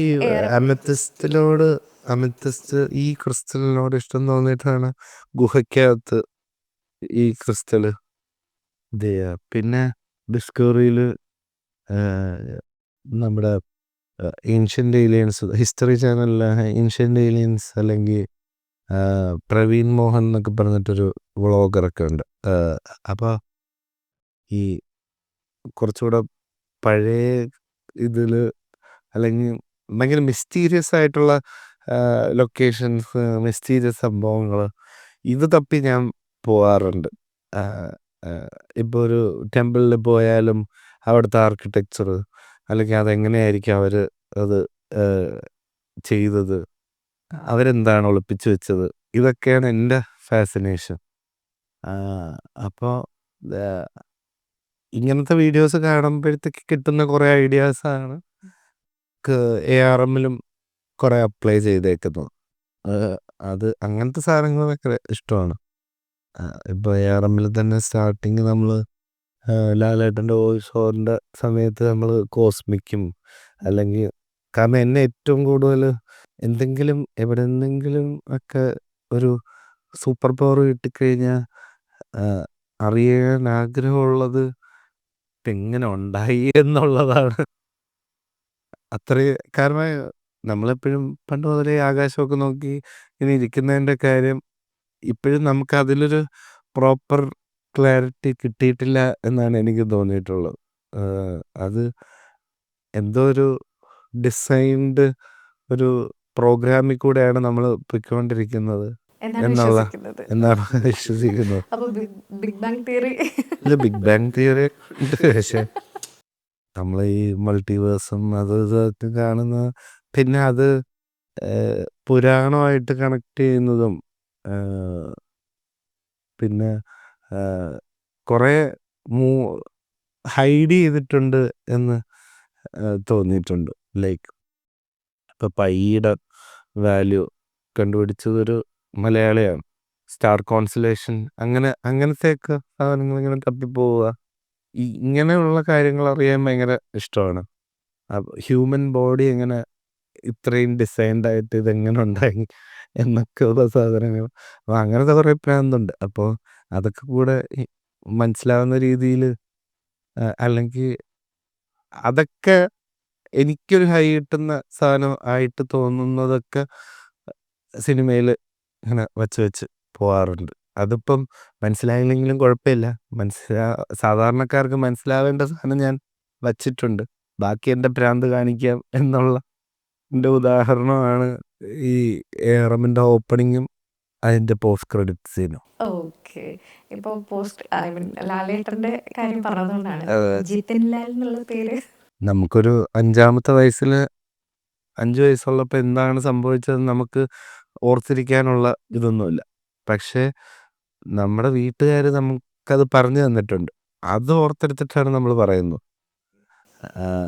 അപ്പോൾ അതിപ്പോഴും പക്ഷേ കൂടെ അതെ അത് ഒരു സ്കൂളിൽ എന്നെ ചേർക്കാൻ കൊണ്ടുപോയ സമയത്ത് പേര് പണ്ട് അങ്ങനെയാണ്. അല്ലാതെ നമ്മൾ നേരത്തെ പേര് എന്നുള്ളതല്ല. നമ്മളെ റെക്കോർഡ്സിൽ സ്കൂളിൽ ചേർക്കുന്ന സമയത്ത് എന്താണോ പേരിടുന്നത് അതായിരിക്കും പിന്നെ അങ്ങോട്ടേക്ക്. അപ്പോൾ അങ്ങനെ ഒരു സിസ്റ്ററിൻ്റെ അടുത്ത് ഞാൻ പോയി മോഹൻലാൽ എന്ന് പറഞ്ഞപ്പോഴത്തേക്ക് സിസ്റ്റർ അത് ഇടാൻ പറ്റൂല. എൻ്റെ എൻ്റെ പേരെന്ന് പറയുന്നത് ജിതിൻ നായർ ടി കെ എന്നായിരുന്നു. ചേച്ചിയുടെ പേര് ഗീതു കെ നായർന്നു. അപ്പോൾ സിസ്റ്ററാണ് അതിൽ നിന്ന് ജിതിൻ എടുത്തിട്ട് മോഹൻലാലിൽ നിന്നുള്ള ലാലും കൂടെ ഫിറ്റ് ചെയ്തിട്ട് ജിതിൻ ലാൽ ടി കെ എന്നുള്ള രീതിയിൽ ഇത് ചെയ്തത്. അങ്ങനെയാണത് ഉണ്ടാകുന്നത്. കാരണം എൻ്റെ വീട്ടിൽ അച്ഛൻ പോലീസിലായിരുന്നു. അപ്പം അത് നമ്മൾ നാട്ടിൽ ഒരു സ്ഥലത്താണ് നിന്നത്. പിന്നെ സിറ്റിയിലോട്ട് വരുന്ന സമയത്ത് എപ്പോൾ വന്നാലും സിനിമയ്ക്ക് എന്നെയും കൂടെ കൊണ്ടുപോകും. അപ്പോൾ എല്ലാ സിനിമയും കാണുന്നുണ്ടായിരുന്നു. അപ്പോൾ സിനിമ അങ്ങനത്തെ ഒരു ടേസ്റ്റേ ഉള്ളൂ. പിന്നെ ഈ ഇടയ്ക്ക് എൻ്റെ അടുത്ത് ഇപ്പോൾ ലാലേട്ടൻ്റെ ഈ സ്റ്റാർട്ടിങ് കോൺവെർസേഷൻ അതൊരു മാർവലിൻ്റെ വാച്ചർ ഇൻസ്പയർ ചെയ്തിട്ടാണോ എന്നൊക്കെ ചോദിച്ചിട്ടുണ്ട്. പക്ഷേ വാച്ചർ എന്ന് പറയുന്നതിനേയും കാട്ടി എൻ്റെ തലയിലുണ്ടായിരുന്നത് പണ്ട് അപ്പൂപ്പൻ്റെ മടിയിലിരുന്നിട്ട് ഓം നമഃ ശിവായ എന്ന് പറയുന്ന ദൂരദർശനിലെ സീരിയൽ കാണുന്ന സമയത്ത് അവൻ്റെ ടൈറ്റിൽ സീക്വൻസിൽ ഒരു പ്രപഞ്ച സൃഷ്ടാവ് അല്ലെങ്കിൽ ഒരു അത് സ്റ്റാർട്ടിങ് ഒരു വോയിസ് ഓവറുണ്ട്. അതായിരുന്നു എൻ്റെ പ്രിഫറൻസ്. അതെന്തോ തലയിൽ കിടന്നിട്ട് ആണ് സിനിമയുടെ പോസ്റ്റ് പ്രൊഡക്ഷൻ സമയത്താണ് നമ്മളത് ആഡ് ചെയ്യുന്നത്. ഇതൊരു ARMലുള്ളതും ഒരു മുത്തശ്ശി കഥ പോലെയാണ്. അതുപോലെ ഇപ്പോൾ അപ്പൂപ്പനെ പറ്റി പറഞ്ഞു എന്ന് പറഞ്ഞപ്പോൾ എനിക്ക് പെട്ടെന്ന് കണക്ട് ആയതാണ്. ശരിക്കും അങ്ങനെ ഒരു അപ്പൂപ്പൻ്റെ അടുത്ത് അല്ലെങ്കിൽ അങ്ങനെ ഒരു കണക്ഷൻ ഉണ്ടോ ശരിക്കും? അത് എപ്പോഴും അമ്മയും ചേച്ചിയൊക്കെ എപ്പോഴും പറയും. ഈ കുട്ടിയായിരുന്ന സമയത്ത് അപ്പൂപ്പൻ്റെ മടിയിലിരുന്നിട്ട് ടി വിയിൽ രാവിലെ തൊട്ട് വൈകുന്നേരം വരെ 5 മണിക്ക് അമ്പലത്തിൽ അപ്പൂപ്പൻ്റെ കൂടെ അമ്പലത്തിൽ സൈക്കിളിൽ പോകും. അതുവരെയും പരിപാടി ഇത് തന്നെയാണ്. അപ്പോൾ എനിക്ക് കുറേ സാധനങ്ങൾ കണ്ടതൊക്കെ എനിക്ക് ഓർമ്മയുണ്ട്. പണ്ട് ഈ ദൂരദർശനിലെ ഹിന്ദി സാധനങ്ങളൊക്കെ ശക്തിമാനാണെങ്കിലും ക്യാപ്റ്റൻ വിയോൺ ആണെങ്കിലും അങ്ങനെ പണ്ട് കണ്ട എല്ലാ സാധനവും ഓർമ്മയുണ്ട്. അത് നമുക്ക് മാത്രമേ അതിൻ്റെ ഒരു പ്രിവിലേജ് കിട്ടുള്ളൂ എന്നാണ് തോന്നുന്നത്. കാരണം 90s ഇതായതുകൊണ്ട് ഇതെല്ലാം നമ്മൾ അന്ന് ഫോണൊന്നും ഇല്ലാത്തത് കൊണ്ട് ഇതെല്ലാം നമ്മൾ കണ്ട് തഴമ്പിച്ചിട്ടാണ് ഇങ്ങോട്ടേക്ക് വന്നത്. പക്ഷെ അതിനോടൊപ്പം തന്നെ ഇപ്പോഴത്തെ ഉള്ളവരുടെ കൂടെ പിടിച്ചു നിൽക്കാൻ വേണ്ടി അനിമേസൊക്കെ കണ്ടു തുടങ്ങി. കാരണം നമ്മൾ ഓരോ സാധനങ്ങളൊക്കെ ഇറക്കുമ്പോഴത്തേക്ക് ഇവർ പുച്ഛിച്ച് ഓട്ടിക്കും. അതുകൊണ്ട് പുതിയ സാധനങ്ങൾ ARM ഷൂട്ട് ചെയ്ത് കഴിഞ്ഞ സമയത്താണ് ഞാൻ ഇത് കഴിഞ്ഞ ഓസ്കാർ കിട്ടിയിട്ടുള്ള ഹെറോൺ ആൻഡ് ദ ബോയ് എന്ന് പറഞ്ഞിട്ട് മിയാസാക്കിയുടെ ഒരു അനിമേ ഫിലിം കണ്ടിട്ടുണ്ട്. അപ്പോൾ അതിലും ഇതേപോലെ ഒരു ഉൽക്ക വീണിട്ടുള്ള ഒരു ഇതിലും അങ്ങനെ കുറച്ച് പരിപാടികളൊക്കെ അതിനകത്തുണ്ട്. ഒരു ജേണി ഫൈൻഡിങ്. അപ്പം ഞാൻ സുഹൃത്തിനോട് പറഞ്ഞു, സുഹൃത്തിനെ നമ്മളും ആ മോഡൊക്കെ തന്നെയാണ് പരിപാടി. പരിപാടി. എനിക്ക് തോന്നുന്നു അതുകൊണ്ടാണ് തോന്നുന്നു ഇപ്പോഴത്തെ ഒരു ജനറേഷനിലുള്ളവർക്കും ARM കണ്ടിട്ട് കുറേ പേര് എൻ്റെ അടുത്ത് അതിനകത്തുള്ള ചില എലമെന്റ്സ് ചിലത് അവർക്ക് ക്രിഞ്ചായിട്ട് തോന്നിക്കാണും. അത് നമ്മൾ സാധാരണ ഓഡിയൻസിന് വേണ്ടി. പക്ഷെ അല്ലാതെയുള്ള ചില സാധനങ്ങളൊക്കെ അവർക്ക് ഭയങ്കര ഇൻട്രസ്റ്റിംഗ് റിലേറ്റ് ചെയ്യാൻ ആയിട്ട് കണക്ട് ചെയ്യണം. കണ്ടിരുന്നു എന്നൊക്കെ പറഞ്ഞിട്ടുണ്ടായിരുന്നു. അത് ഈ ഇടയ്ക്ക് ഞാനൊരു കോമിക്കോൺ അനിമെ ഒക്കെ ഒരുപാട് ഫോളോ ചെയ്യുന്ന ഒരു ഗ്യാങ്ങിൻ്റെ ഗ്യാതറിങ്ങിന് വേണ്ടി പോയപ്പം കുറച്ച് ആൾക്കാരെയൊക്കെ പരിചയപ്പെട്ടു. അപ്പോൾ അവരാണ് നീ കുറേ പടങ്ങളൊക്കെ സജസ്റ്റ് ചെയ്ത് തരുന്നതും. പക്ഷെ ഭയങ്കരമായിട്ടിരുന്നിട്ട് മറ്റേ അനിമേസ് കുത്തിയിരുന്ന് കാണുകയെന്നൊന്നും. പക്ഷെ എഡിറ്റർ ഷമീറേട്ടൻ്റെ വീട്ടിലൊക്കെ പോകുമ്പോൾ ഞാൻ ഷമീറേട്ടൻ്റെ മോൻ ഇരുന്നിട്ട് മറ്റേ നറൂട്ടോ ഇതൊക്കെ കാണും. അപ്പം ഞാൻ അവനെ വിളിച്ചിട്ട് ബാ ഇതെങ്ങനെയാണ് ഇതിൻ്റെ ഒരു കഥപരിപാടി എന്നൊക്കെ പറഞ്ഞ്. കാരണം നാളെ നമ്മൾ ചെയ്യുന്ന ഒരു സാധനം ഇവരും കൂടെയൊക്കെ കാണുന്നതാണല്ലോ. അപ്പോൾ നമ്മൾ അത്ര അപ്ഡേറ്റഡ് ആയിട്ട് ഇരിക്കണം എന്ന് എനിക്ക് തോന്നിയിട്ടുണ്ട്. ഇപ്പൊ ജെൻസിയുടെ അടുത്തൊക്കെ സംസാരിക്കണമെങ്കിൽ അവര് കാണുന്നത്, അവര് കേൾക്കുന്നത്. ഞാൻ ഈ UK പോയ സമയത്തൊക്കെ എൻ്റെ അടുത്തൊരു ഫ്രണ്ടിൻ്റെ മോള് ഒരു 10ാം ക്ലാസ്സിലൊക്കെ പഠിക്കുന്നതായിരിക്കും. അപ്പോൾ അവരൊരു you make Malayalam films okay എന്നൊക്കെയുള്ള രീതിയിൽ പുച്ഛിച്ചിട്ട് പറയാം. പക്ഷെ പിടിച്ചിരിക്കാൻ വേണ്ടി ഞാൻ അങ്ങോട്ടേക്ക് ഒരു 3-4 മറ്റേ അനിമയുടെ സിനിമയൊക്കെ എടുത്തിട്ട് ഇത് കണ്ടിട്ടുണ്ടോ, ഇതൊക്കെ കാണണ്ടേ എന്നൊക്കെ പറഞ്ഞിട്ട് അങ്ങനെയൊക്കെ പിടിച്ച് വെക്കത്തുണ്ട്. പക്ഷെ നമ്മളെ കൊണ്ട് ഈ കോമിക്കൊന്നും വായിക്കാൻ പറ്റൂല. പക്ഷെ ഇപ്പൊ കുറച്ച് ഈ പ്രിപ്പറേഷൻ ടൈം ഉണ്ടല്ലോ, ആ സമയത്ത് ഇരുന്നിട്ട് കുറേ കാര്യങ്ങൾ കാണാൻ ബാക്കിയുണ്ടെന്ന് തോന്നുന്നുണ്ട്. അപ്പൊ അതൊക്കെ ഒന്ന് കണ്ട് തുടങ്ങണം. ശരിക്കും ആനിമയൊക്കെ ഈ പറയുന്ന പോലെ ഇവര് കാണുന്നതെല്ലാം ഭയങ്കര അടിപൊളി ഇതില് വരുന്നതാണെങ്കിലും ഭയങ്കര ഇമോഷണൽ ആയിട്ടുള്ളത്, എല്ലാ കാര്യങ്ങളും അവർക്ക് കുറച്ചും കൂടി ആക്സെപ്റ്റൻസ് കൂടുതലാണ്. അവര് നോർമൽ നമ്മള് ഇതിലെല്ലാം എനിക്ക് ഇഷ്ടമുള്ള ഫാന്റസി ഉണ്ട്. അതെ, ഭയങ്കര ഫാന്റസി ഈ ഏലിയൻ പരിപാടികളൊക്കെ. അവർക്ക് നമ്മളൊക്കെ ഇങ്ങനെ ഫൈറ്റ് ചെയ്ത് നമുക്ക് കുറെ ഫൈറ്റ് ചെയ്യും. നമ്മള് ഇപ്പൊ ഇതിലെല്ലാം നോക്കിക്കഴിഞ്ഞാൽ എല്ലാത്തിലും ഒരു അണ്ടർഡോഗ് മുകളിൽ കയറി വരുന്നതാണ് ഇതിന്റെ എല്ലാം. അതുകൊണ്ടാണ് നമുക്ക് കണക്ട് ആവുന്നത്. അതെ അതെ അതെ, ശരിയാണ്. ഈ ജനറേഷൻ ഭയങ്കര ഹോപ്പ് നമുക്ക് നിർത്താൻ പറ്റുന്ന ജനറേഷനാണ്. അവർക്കാണെങ്കിൽ ഇപ്പോൾ അവർ ഒരുപാട് കാര്യത്തിന് അവർ നോർമലൈസ് ചെയ്യുന്നുണ്ട്. ഞാനതാ പറഞ്ഞു കൊണ്ടുവന്നത്, നമ്മൾ പണ്ടൊക്കെ നമ്മൾ കുറേ കാര്യങ്ങൾക്ക് വേണ്ടിയിട്ട് നമ്മൾ ഫൈറ്റ് ചെയ്തിട്ടുണ്ടെങ്കിൽ അവർക്കൊക്കെ അത് വളരെ ഈസിലി അവർ ഭയങ്കര കുറച്ചും കൂടി ഇൻക്ലൂസീവ് ആവാൻ അവർ ശ്രമിക്കുന്ന പോലെയുള്ളൊരു ജനറേഷനാണ് ശരിക്കും. അപ്പോൾ കോണ്ടന്റ് നമ്മൾ അപ്ഡേറ്റഡ് ആയിട്ട് നിൽക്കുകയാണെങ്കിൽ അതിനെ ആക്സെപ്റ്റ് ചെയ്യുന്ന ഒരു ജനറേഷൻ തന്നെയാണ് ഇവിടെ ഉള്ളതെന്ന് തന്നെയാണ് തോന്നുന്നത് ശരിക്കും. പക്ഷെ ഇതിനൊരു സമയം കിട്ടുന്നില്ല എന്നുള്ളതാണ്.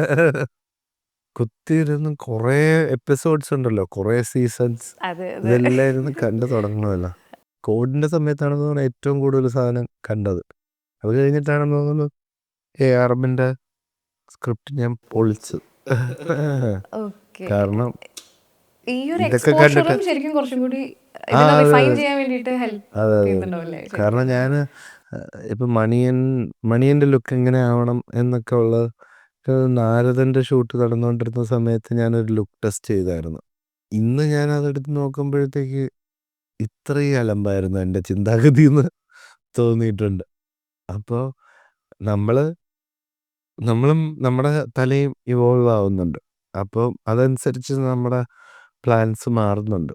അപ്പം ആ എടുത്ത ടൈം നല്ലതിന് വേണ്ടിയായിരുന്നു എന്ന് തോന്നിയിട്ടുണ്ട്. ജിതിന്റെ ഒരു പ്രൊഫഷണൽ സൈഡ് ഇതല്ലാതെ ഉണ്ടായിരുന്നതിനെ കുറിച്ചൊന്ന് പറയൂ. വീട്ടുകാരുടെ താല്പര്യപ്രകാരം എഞ്ചിനീയറിംഗ് ബാക്ക്ലോഗ് ഉണ്ടായിരുന്നു. പക്ഷെ അതുണ്ടെങ്കിലും എന്തോ ഭാഗ്യത്തിന് ഒരു കമ്പനിയിൽ ഞാൻ ലാസ്റ്റ് സെം പ്രോജക്റ്റ് ചെയ്ത് അവിടെ തന്നെ നേരത്തെ വർക്ക് ചെയ്യാൻ കയറി. അത് കഴിഞ്ഞ് വേറൊരു കമ്പനിയിൽ കയറി ഒരു 1.5 വർഷമൊക്കെ വർക്ക് ചെയ്ത്. അടിമപ്പണി വയ്യാത്തത് കൊണ്ടും തലയിൽ സിനിമ ആയതുകൊണ്ടും ഈ പറയുന്ന ഫിലിം ഫെസ്റ്റിവൽ IFFKയുടെ സമയത്ത് തന്നെ ഇനി സിനിമയാണ് എന്ന് പറഞ്ഞിട്ട് തീരുമാനിച്ചിട്ട് സിനിമയിലോട്ട് കിടക്കുന്നു. പിന്നെ IMDb 350 മൊത്തത്തിൽ ഇരുന്ന് കാണുന്നു. അതായിരുന്നു ഫിലിം സ്കൂൾ. പിന്നെ ഇപ്പോഴും ഏറ്റവും വലിയ നെഗറ്റീവ് എന്താണെന്ന് ചോദിച്ചു കഴിഞ്ഞാൽ വായനയില്ല എന്നുള്ളതാണ്. വായിക്കാറില്ല. അപ്പോൾ എൻ്റെ കോംബോ ആയിട്ടുള്ള സുജിത്തേട്ടൻ സിനിമ കാണത്തില്ല, വായിക്കത്തേ ഉള്ളൂ. അപ്പോൾ ഞാൻ സിനിമ കാണുകയും ഡെഡ്ലി കോംബോ അതിലാണ് വർക്കാവുന്നത്. ഇപ്പോഴും ഞാൻ എന്നിട്ട് സുജിത്തേട്ടൻ ഒന്ന് അവെഞ്ചേഴ്സ് ഒന്ന് കാണുമോ, അല്ലെങ്കിൽ മറ്റത് കാണോ മറിച്ചത് കാണോ എന്നൊക്കെ ചോദിക്കുമ്പോൾ ഒന്നും മനസ്സിലാകുന്നില്ലടാ എന്ന് പറയാറുണ്ടെങ്കിലും അടുത്ത സിനിമയുടെ പുതിയൊരു ഡ്രാഫ്റ്റ് ആർട്ടിസ്റ്റിനോട് നമ്മൾ പോയി പറഞ്ഞ് ഓക്കെ ഒക്കെ കഴിഞ്ഞിട്ട് പുതിയൊരു ഡ്രാഫ്റ്റ് ഞാൻ UK ഇപ്പം ന്യൂ ഇയറിന് ഇതേപോലെ ഒരു ഫ്രണ്ട് വിളിച്ചിട്ട് പിന്നെ ഒരു ചെറിയ കൊളാബൊക്കെ കിട്ടിയിട്ട് ന്യൂ ഇയറിന് ലണ്ടനിൽ പോയി. അതിന് തൊട്ട് മുന്നേ ഭയങ്കര ആഗ്രഹമായിരുന്നു ഇസ്താൻബുൾ പോകണമെന്ന്. അപ്പോൾ അതും ടർക്കി ഇസ്താൻബുളിൽ നമ്മൾ ഈ ഇരുന്നിട്ട് ടർക്കി സീരീസ് കണ്ട് അവിടുത്തെ സ്ഥലമൊക്കെ കണ്ട് ഭയങ്കര ഇഷ്ടപ്പെട്ടിരുന്നതാണ്. അങ്ങനെ പോയിട്ട് സ്ക്രിപ്റ്റ് എനിക്ക് സുഹൃത്തായിട്ട് പുതിയ ഡ്രാഫ്റ്റ് അയച്ചിട്ട് ഞാൻ ഫ്ലൈറ്റ് ഇരുന്നിട്ട് വായിച്ചു കഴിഞ്ഞിട്ട് മറ്റേ എന്താണ് എഴുതിക്കോട്ട് മീൻസ് ഇതിങ്ങനെ ഇതായി. അപ്പം നമ്മുടെ എക്സൈറ്റ്മെന്റ് എന്ന് പറയുന്നത് ഇതൊന്ന് പെട്ടെന്നൊന്ന് ഷൂട്ട് ചെയ്ത് ഇതൊന്ന് ആൾക്കാരിലേക്ക് എത്തിക്കുക എന്നുള്ള ആ എക്സൈറ്റ്മെന്റിലോട്ടായി. അല്ലെങ്കിൽ ഫ്ലൈറ്റ് ഇരുന്നിട്ട് മറ്റേ വെളിച്ചൊന്ന് കൂലോ ഞാൻ ഉദ്ദേശിച്ച സാധനങ്ങളെല്ലാം വരുന്നുണ്ട് എന്ന് പറഞ്ഞിട്ട് അതിനോടൊപ്പം തന്നെ അത് ഭയങ്കര പാടുള്ള പരിപാടിയാണ്. But I'm waiting to visualize it എന്നുള്ള ആ ഒരു ഹൈയിലാണ് ഇപ്പോൾ ഓടിക്കൊണ്ടിരിക്കുന്നത്. പ്രേക്ഷക എന്നുള്ള രീതിയിൽ ഞങ്ങളെല്ലാവരും വെയിറ്റ് ചെയ്തുകൊണ്ടിരിക്കുകയാണ്. ഇപ്പോൾ ARM പോലൊരു ഇത്രയും ഒരു ക്യാൻവാസിലേക്ക് മാജിക് ഒക്കെ വരുന്ന സമയത്ത് ഇതിലും വലിയൊരു ക്യാൻവാസ് എന്ന് പറയുന്ന സമയത്ത് നമ്മൾ വെയിറ്റ് ചെയ്തുകൊണ്ടിരിക്കുന്നു. എല്ലാവരും യൂണിവേഴ്സാണ് യൂണിവേഴ്സിലെങ്ങാട്ട് സുജിത്തേട്ടൻ്റെ യൂണിവേഴ്സ് എന്ന് വേണമെങ്കിൽ പറയാം. കാരണം ഞങ്ങളൊരു പ്രൊഡക്ഷൻ പ്ലാൻ ഒരു പരിപാടിയും കൂടെ ഉണ്ട് നമ്മുടെ കൂടെ വർക്ക് ചെയ്തിരുന്ന ഒരാളായിട്ട്.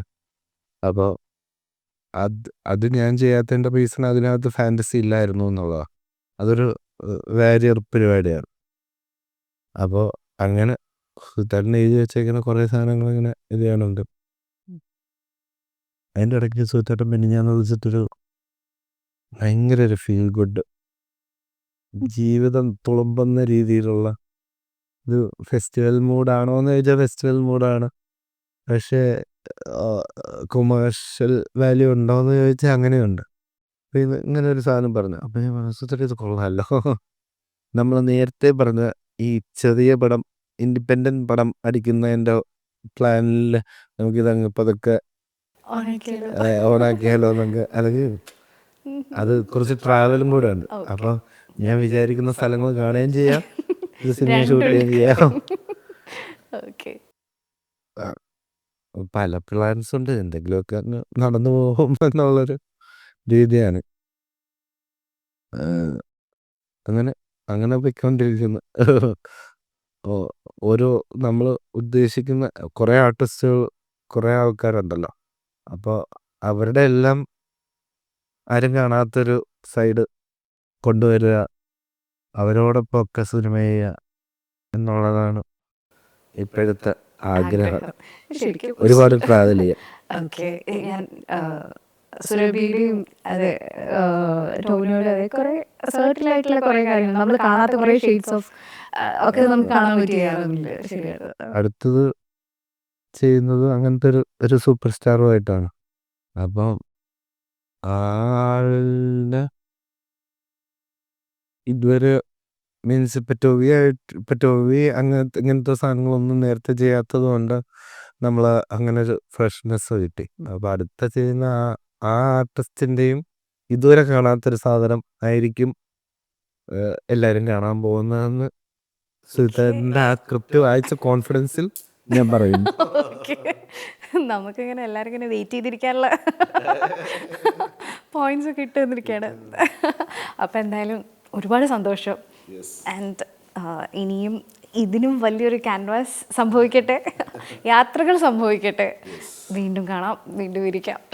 Thank you.